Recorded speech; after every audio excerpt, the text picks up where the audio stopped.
I think we did something last night with Shahat when we practiced saying yes to everything. Even if there was a no, you just say yes to the no. And I think you can also say yes to any emotion or anything that arises without being identified with it. Is that what you're trying to say? Yes.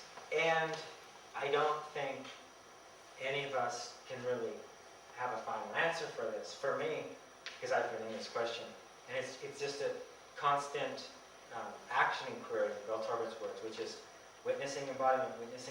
So I notice, oh, I'm repressing a bit too much, and I should say that I'm angry because I was trying to take care of them too much.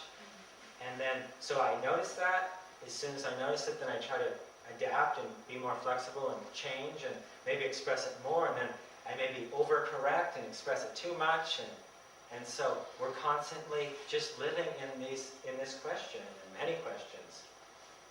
But to live in these questions takes a fairly high level of awareness, and it cultivates a high level of awareness. So it helps you actually grow into these later structure stages by living in difficult questions like that. Yeah, it seems to me that when all the questions that you give as examples of what you can ask yourself to assess, that it would be important to stress that you kind of do that more with your awareness and intuition than with actually constantly thinking about your behavior. Would that be a useful addition? Yes. I think you can do it both ways, and I think it takes a bit of a later action logic to do it in more than you're thinking. Because what I'm talking about, what I'm talking about here is actually moving my attention between these different layers. It's not moving my thinking, but thinking is a good start. But you have to get to a level of development where you know the difference, or that you can be present and think at the same time. So if you put your awareness, you don't have to look there, but put your awareness on that wall, and then put your awareness on that wall, and put your awareness behind you. So you're moving your awareness around. In the same way, put your awareness on how you're sitting, put your awareness on how you're feeling.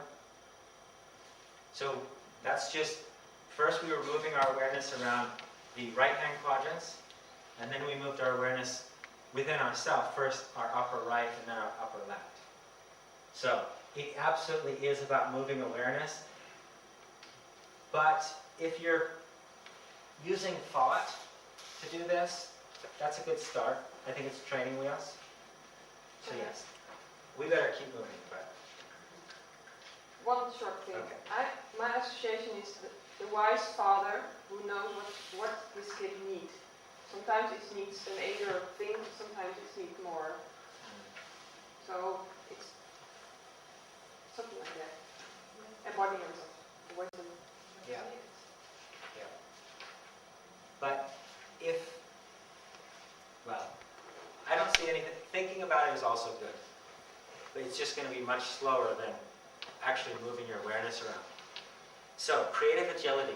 This is agility in how we're thinking about the situation. So right now we're in a situation where we're thinking about it a certain way, and we could think about it in a different way. And if I thought about why I'm here and what I'm doing in a different way, I would perhaps do different things. And so it's just for me right now noticing, and for you right now noticing, how am I thinking about what's going on? And is there other ways to think about it? So, a quick exercise. You get a piece of paper, an empty piece of paper.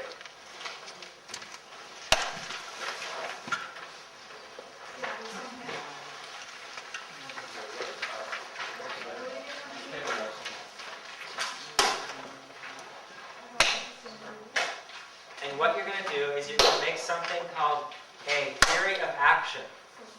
And this is from Chris Argyris, who's a professor at Harvard. A theory of action is that we all have mental maps inside about how to do things. Like how to make dinner, or how to get a date, or everything we do we've done, we have mental maps for. So we all have a partly conscious, partly unconscious mental map of how to have a successful, good life. And so I just want to invite you to reflect on what is my mental map of how to have a good life, how to have a successful life. And just on your paper, write, you're just writing like words, and boxes, like, okay, how to have a good life is to have goals, and then to achieve the goals. Okay, another part of having a good life is like having friends around me while I'm working on my goals. And then another part of having a good life is getting rid of friends who are mean to me.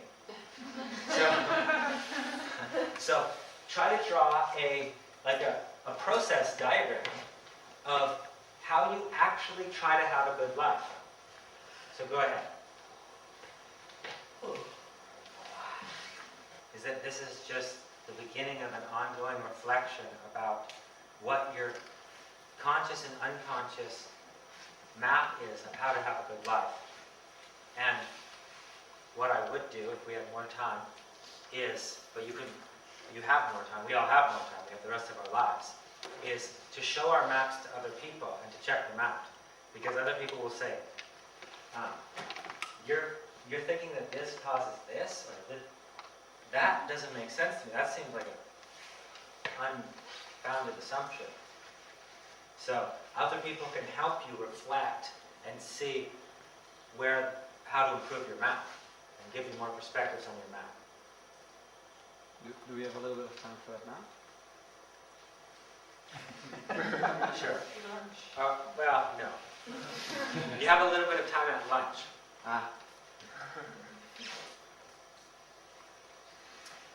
There's another kind of map also, it's called an identity map. There's theories of action maps, and identity maps. And identity maps are your mental models or way of thinking about the identity of something. The most important identity map you have is of yourself. What's your identity?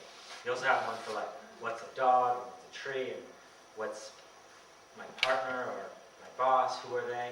You have maps of who they are. I just want to offer you that the identity map that you have of yourself is lousy. I'm sorry. I know. The identity map that I have of myself is lousy. It's inaccurate all over the place, way more than I think. It's outdated. It's like built in like in the 80s, and it's like a computer built in the 80s. Do you want to use that? No. So just be aware that whatever you think you are, it's probably a pretty lousy map, and look to try to improve it, look to try to constantly update it and keep it up to date. Because if you're not doing that, then it's always going to be becoming obsolete. You'll be thinking, oh, I'm not good at this, I'm not good at this, I'm afraid of this situation. All that's just part of your identity map. Don't take it too seriously. Constantly update your identity map. And that's creative agility, is being aware of your theories of action and your theories of identity, and constantly stepping back on them, reflecting on them, looking at them, adapting them, being more flexible, stepping back into the moment with a new one. Creative agility. Oh man. Cool. Oh This is for Ray.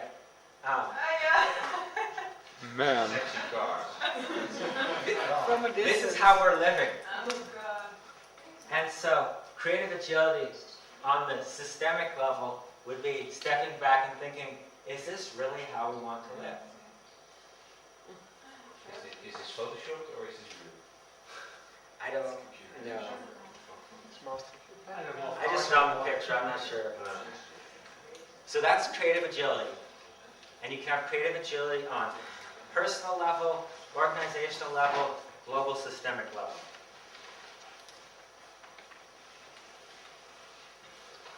And that was part of what I understood, Rick, your presentation was to offer us some examples of creative agility and try to inspire us into taking more creative agility, stepping back at how we're looking at things and seeing other ways of looking.